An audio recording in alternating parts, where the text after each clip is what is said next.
আজকে বছরের শুরুতেই আমাদের একটা প্রাপ্তি, পশ্চিমবঙ্গের জন্য বিশেষ কিছু ঘোষণা। উত্তরবঙ্গের যে বিস্তীর্ণ অঞ্চল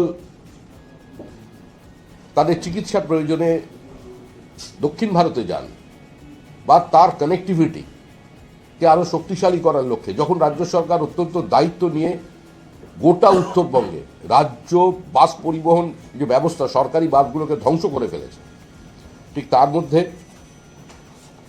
আগামী 17 তারিখ বন্দে ভারতের প্রথম স্লিপার ক্লাস 2টি ট্রেন পেতে চলেছে পশ্চিমবঙ্গ, যেটা কলকাতা থেকে কামাখ্যা পর্যন্ত যাবে,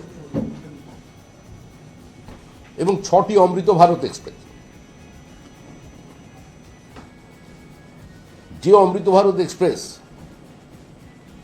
যেখানে বহু পরিযায়ী শ্রমিক যাতায়াত করেন, কোভিডকালে মুখ্যমন্ত্রী যাকে কোভিড এক্সপ্রেস নাম দিয়েছিলেন, আজকে সেখানেও যাত্রীদের স্বাচ্ছন্দ্যের কথা চিন্তা করে তার গতিকে 130 কিলোমিটার/আওয়ার নিয়ে আসা হয়েছে। এই 6টি অমৃত ভারত ট্রেনেরও সূচনা হবে 17 তারিখ।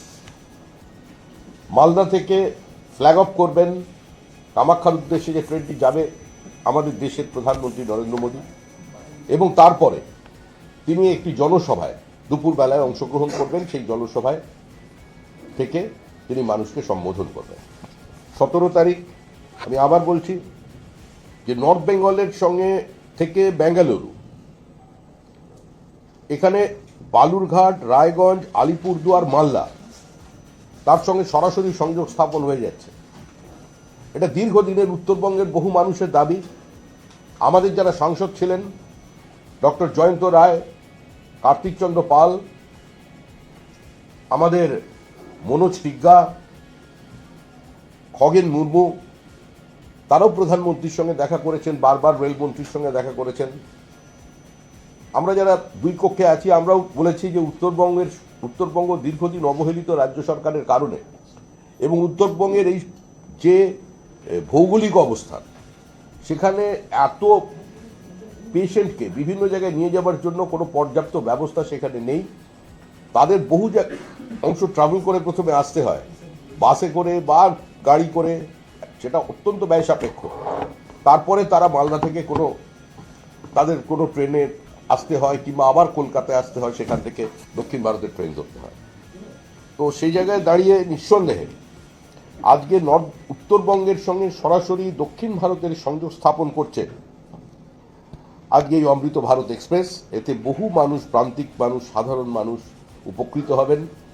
গাড়িগুলি নন এসি হলেও তার ভিতরে যেভাবে ডিজাইন করা হয়েছে সেখানে তাদের স্বাচ্ছন্দ্য থাকবে, এবং তাদের ট্রেনের গতিও অনেক বেশি, তারা এগুলোকে অ্যাফোর্ড করতে পারবে।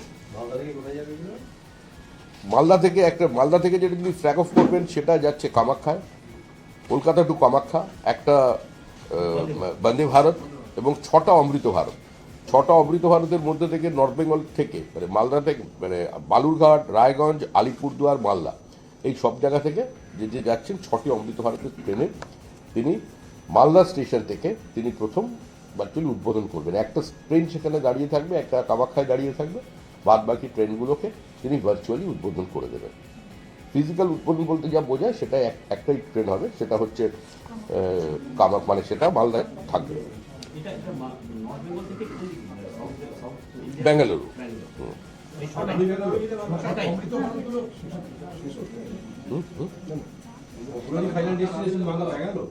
সবগুলি ফাইনাল ডেস্টিনেশন ব্যাঙ্গালোর, এবং তার রুটগুলো আপনাদের আমরা পরে একটা দিয়ে দেব।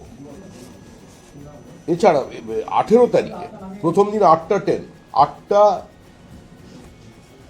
ট্রেন নিয়ে যাওয়া হচ্ছে, মানে 2টো বন্দে ভারত এবং 6টা অমৃত ভারত মালদা থেকে, যেগুলোর উদ্বোধন হবে। এবং তারপর পরের দিন 4টে ট্রেন আরও আছে, সেটা আমাদের হবে সিঙ্গুর থেকে। পার্শ্ববর্তী যত আছে, আসানসোল, আপনার ব্যান্ডেল, এই সমস্ত এলাকা থেকে সেখানকার মানুষ উপকৃত হবেন। সিঙ্গুর থেকে তিনি ভার্চুয়ালি এই ট্রেনগুলোর উদ্বোধন করবেন। তার মধ্যে আছে 3টে অমৃত ভারত এক্সপ্রেস, এবং একটি বিশেষ প্যাসেঞ্জার ট্রেন। বহু মানুষ জয়রামবাটিতে যান, বহু মানুষ হুগলি থেকে মায়াপুরে যান। সারদা দেবীর বাড়ি থেকে শ্রী চৈতন্যের ভূমি পর্যন্ত, মায়াপুর থেকে জয়রামবাটি আরেকটি এক্সপ্রেস ট্রেনের, নতুন প্যাসেঞ্জার ট্রেনের, লোকাল প্যাসেঞ্জার ট্রেনের তিনি করবেন নরেন্দ্র মোদী, এবং তারপরে সিঙ্গুরে আমাদের একটি জনসভা হবে। সেই জনসভায় কে মানুষকে সম্বোধন করবে। বাকি 3টে ট্রেন অমৃত ভারত, হাওড়া দিল্লি।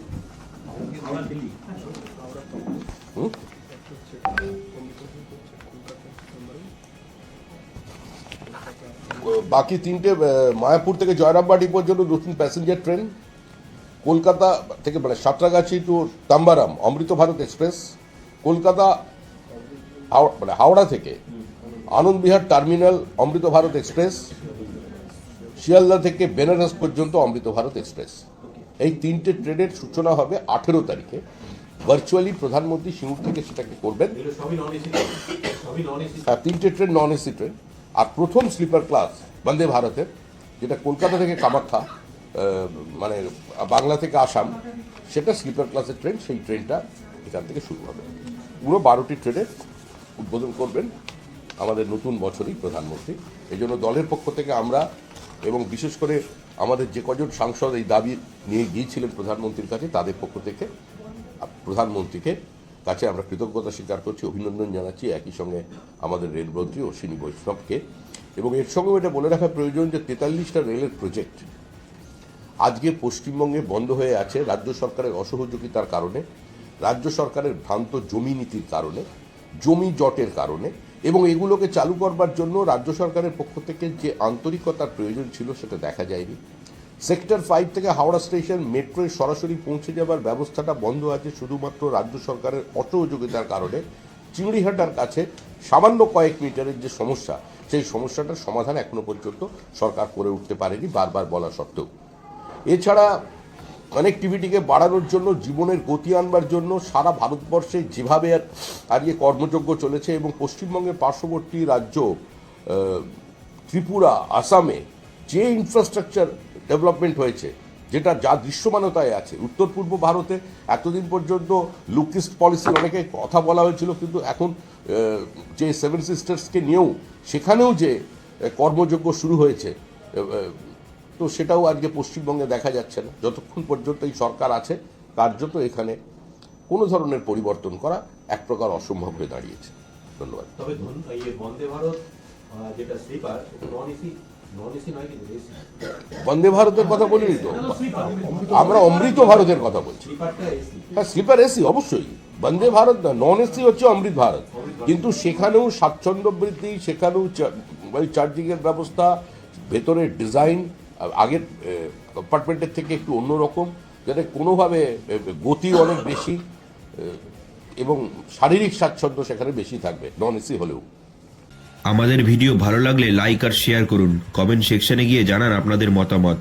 আরও ভিডিও পেতে আমাদের চ্যানেল এখনই সাবস্ক্রাইব করুন এবং প্রতি মুহূর্তের খবরের আপডেট পেতে প্রেস করুন বেল আইকন।